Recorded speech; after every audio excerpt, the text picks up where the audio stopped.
Welcome to PE 32 Unit 1 discussion on the skeletal system.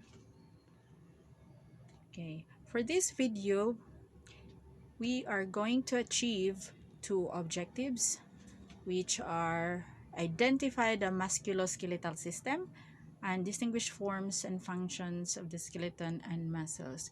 The third objective that you've seen there will be achieved on the second discussion. So, for the skeletal system, it is a structure that gives shape, protection for internal organs, and framework for attaching muscles to facilitate movement, and bones as site for blood cell production and storage of minerals as well. So, when we talk about uh, giving shape, no? Giving shape. So, depende sa imuhang structure sa bones, no?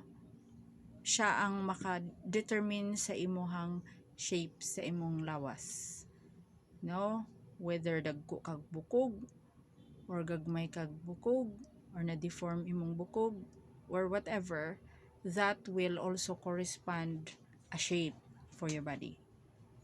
Na? Okay, number 2, protection for internal organs. So that will be specifically talking about the area in our body, particularly in the ribs, no, sa atong nadiri sa atong center sa atong body, where it protects the lungs and the heart. And then this network of bones provide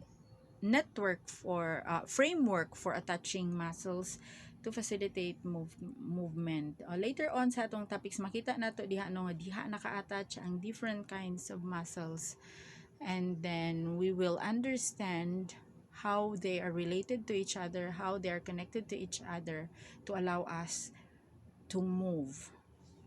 Okay, and also happening in the bones, like inside our bone marrow, are production of blood cells, and that is also where minerals such as calcium are stored. Okay, so moving on, this skeletal system is divided into two parts, na sa natay axial skeleton o appendicular skeleton. And by the way, for a fully developed bones, no, so matured na ta, no, we are made up of 206 bones. Okay, here we go.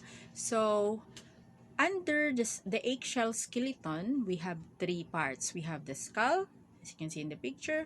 We have the thoracic girdle and the vertebral column. Okay, so for the appendicular skeleton, we have two parts. We have the shoulder girdle and upper limbs, pelvic girdle and lower limb. So ako siyang gi-extract o gipang separate para mas klaro. And I hope this presentation helps. Okay, next. So under the skeletal system, we have four basic shapes of bones, no? So we have long bones, we have short bones, flat bones, and irregular bones. If we talk about long bones, so that could be the femur part of our body, no, kanang sa imuhang taas nga bukog diha sa imong paa, that is the femur, long bones. And then short bones na sa imong wrist or ankle bones, so na diri sa imong wrist or diri sa imong tiil sa imong ankle.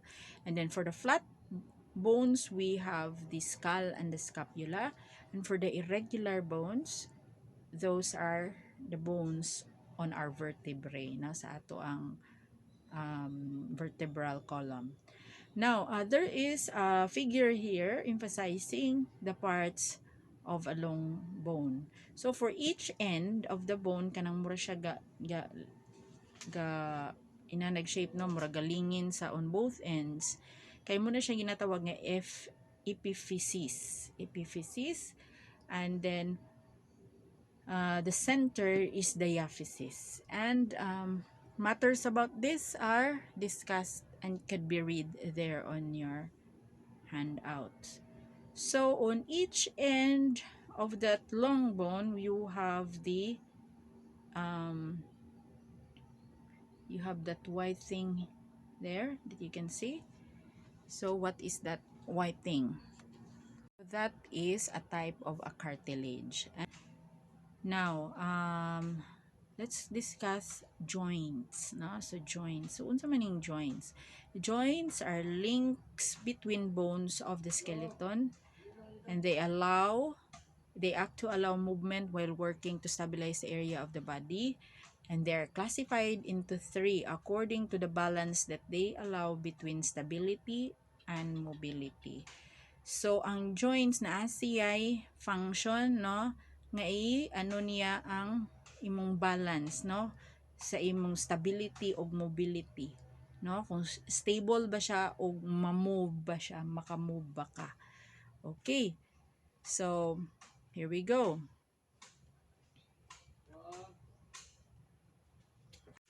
Okay, so for the classification of the joints, so there are three kinds of joints. So number one, we have the fibrous joint, and then we have the cartilaginous joint and the synovial joint. So going back to the fibrous joint, so these are found on joints between the bones and the skull and between the fused bones of the sacrum and the coccyx. Okay, so fibrous siya nga klase sa joint. And then somewhere in the connection between the sacrum and the coccyx. Okay? So sa example, inana siya na apadyud koy another example para mas maklaro. So ang sacrum, so that's the kanang lapad nga bones on top, and then the coccyx is just below there, no, na region label diha. No, so if you look at the vertebral column as a whole, katong pinaka end sa ubos nga tailbone mo na siya diha. So ang joint ana between your sacrum and the coccyx is a kind of fibrous joint. So kuan kaayo siya, kanang sensitive kay na siya, no. So simba kog kana moy mabikil nga joint, medyo affected ang paglihok-lihok nato na kung kana kay sakit kay maglisod kag tindog ana, maglisod jud kag lihok-lihok kung kana moy mabikil. So let's move on. The next class of joint is the cartilaginous joint. So ang iyang mobility little movement lang, no, kay dili man gyud siya major point, makalihok-lihok ta but then minimal ang iyahang movement diha because mo may iyahang structure, no. So muuban-uban ra siya, mura siya og modomino, no. And little, that's why sa mobility little movement lang na diha, and then stability, it is stable. Examples from the skeleton: joints between the bodies of adjacent vertebrae in the cervical, thoracic and part of the lumbar spine. So kanang mga joints diha connecting the different bones gikan sa atong thoracic, no. Ang thoracic nga area kay gikan diri sa imong